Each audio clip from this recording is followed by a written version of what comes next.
দুজনের মধ্য থেকে একজনকে সিনিয়র ম্যানেজার হিসাবে প্রমোশন দেওয়া হবে এবং এই প্রমোশনের ইন্টারভিউটি কোম্পানির নতুন মালিক নিজেই নেবেন। এই শুনে চাটুকার স্বভাবের লোকমান যেন বেশ খুশি হয়ে গেল, কিন্তু উপর দিয়ে হাসতে হাসতে স্বপনকে বলল, আরে স্বপন ভাই, এবার দিল থেকে চাই প্রমোশনটা যেন আপনি পান। নতুন বিয়ে করেছেন, প্রমোশন পেলে ভাবি খুশি হয়ে যাবে, কি বলেন? স্বপন লোকমানের কথার জবাবে একটু মৃদু হাসি দিল, কারণ তারা দুজনেই খুব ভালো করেই জানে যে লোকমান অত্যন্ত চাটুকার স্বভাবের একজন মানুষ। সে জানে কিভাবে বসদেরকে খুশি করে তার নিজের ফায়দা সে লুটে নিতে পারে। স্বপন লোকমানকে বলল, আপনি কি কোম্পানির নতুন মালিককে দেখেছেন বা পরিচয় হয়েছে? লোকমান বলল, না, আমার এখনো ওনার সাথে দেখা হয়নি। যতদূর শুনেছি তিনি আমেরিকাতে বসেই কোম্পানিটি কিনে নিয়েছেন। এখনো একবারের জন্য তিনি সশরীরে অফিসে আসেননি। অবশ্য ওনাকে নিয়ে আমি খুব একটা মাথা ঘামাচ্ছি না, কারণ যার যোগ্যতা আছে সেই প্রমোশন পাবে। অতঃপর ইন্টারভিউর দিন স্বপন এবং লোকমান দুজনই কোম্পানির মালিকের অফিসের সামনে এসে অপেক্ষা করছিল। এরই মাঝে একজন দারোয়ান এসে তাদের সামনে সাহায্য চাইল। দারোয়ান তাদের দুজনের উদ্দেশ্য করে বলল, স্যার, একটু যদি সহযোগিতা করতেন, অনেকগুলো ফাইল নিয়ে নিচে নামতে পারছি না, আমার সাথে 2-3টে ফাইল একটু নিচে নামিয়ে দিবেন। এ কথা শুনে লোকমান প্রচন্ড রেগে গেল, বলল, তোদের কি আর খেয়ে দিয়ে কোনো কাজ নেই? দেখছিস না একটা গুরুত্বপূর্ণ ইন্টারভিউর জন্য অপেক্ষা করছি, এখন এসব করতে পারবো না, এখন সর। কিন্তু স্বপন কিছু না বলে দারোয়ানের হাত থেকে 3-4টি ফাইল নিয়ে তাকে নিচে নামিয়ে দিল এবং পুনরায় ফিরে আসার পর লোকমান তাকে বলল, এই কারণেই আপনি কখনো প্রমোশন পাবেন না, বুঝলেন? আপনি সারাদিন এমন সব লোকজনকে সাহায্য করায় ব্যস্ত থাকেন যারা আপনার কোনো কাজেই আসবে না। স্বপন উত্তরে বলল, প্রমোশন না পেলে যে ঘরে খাবার জুটবে না এমন তো না। এখন যে পজিশনে আছি এটাও তো খুব একটা খারাপ চাকরি না। আর তাছাড়া আমি মনে করি আপনি লাভবান হন বা না হন, আপনার সবসময় অন্যকে তার প্রয়োজনে সাহায্য করা উচিত, অন্তত যখন কোনো মুসলিম ভাই আপনার কাছে সাহায্য চাইবে। এটা তো মানবীয় গুণাবলীর মাঝেই অন্তর্ভুক্ত। কিছুক্ষণ পর সে দারোয়ান এসে তাদের উভয়ের সাথে হাত মেলানোর জন্য হাত বাড়িয়ে দেয়।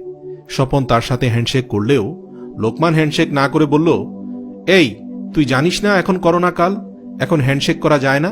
দারোয়ান নরম স্বরে বলল, স্যার, আমি হাত স্যানিটাইজ করে এসেছি, আপনি আমার সাথে হ্যান্ডশেক করতে পারেন। লোকমান ধমক দিয়ে বলল, এখন তুই আমার সামনে থেকে যা তো ভাই, সকাল থেকে মাথাটা খেয়ে যাচ্ছিস।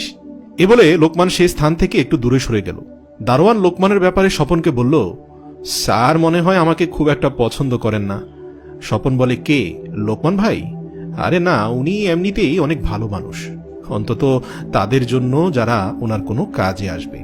আর একটু পরেই তো উনি এই কোম্পানির গুরুত্বপূর্ণ পদে চলে যাচ্ছেন, প্রমোশন পেয়ে এই কোম্পানির সিনিয়র ম্যানেজার হয়ে যাচ্ছেন, তাই একটু মানসিক চাপ রয়েছে আর কি। এরপর দারোয়ান বলল, স্যার, আপনি কেন প্রমোশন পাবেন না? আমার দেখা আপনি এই অফিসের সবচেয়ে পরিশ্রমী একজন মানুষ, একটা ভালো পদে তো আপনার মতো মানুষেরই থাকা উচিত।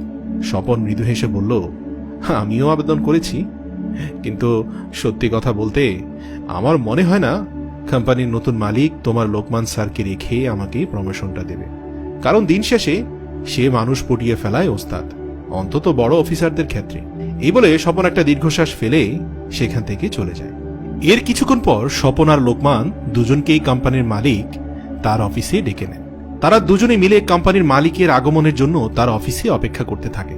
এভাবে কিছু সময় অতিবাহিত হওয়ার পর কোম্পানির মালিক সেই রুমে প্রবেশ করলেন। কোম্পানির মালিককে দেখে তাদের দুজনেরই একটা ছোটখাটো হার্ট অ্যাটাক হয়ে গেল, কারণ কোম্পানির মালিক যে আর কেউ না, সেই দারোয়ান যে আজ সকালে তাদের দুজনের কাছ থেকে ফাইল নিয়ে সহযোগিতা চেয়েছিল, আর যার সাথে হ্যান্ডশেক করতে রাজিও হয়নি চাটুকার লোকমান। শুটবুট পরিহিত অবস্থায় কোম্পানির মালিক জহির বলল, হ্যালো, আমি জহির তালুকদার, এই কোম্পানির নতুন মালিক। নিজেকে খুব কষ্টে সামলে নিয়ে লোকমান হাসি মুখে তার হাতটা হ্যান্ডশেক করার জন্য বাড়িয়ে দিল। জহির সাহেব বললেন, আপনি আমার সাথে হ্যান্ডশেক করতে চাচ্ছেন কেন? কে জানে কি লেগে আছে এই হাতে, কারণ আজকাল হাত স্যানিটাইজ করার পরেও তো জীবাণু থাকতে পারে।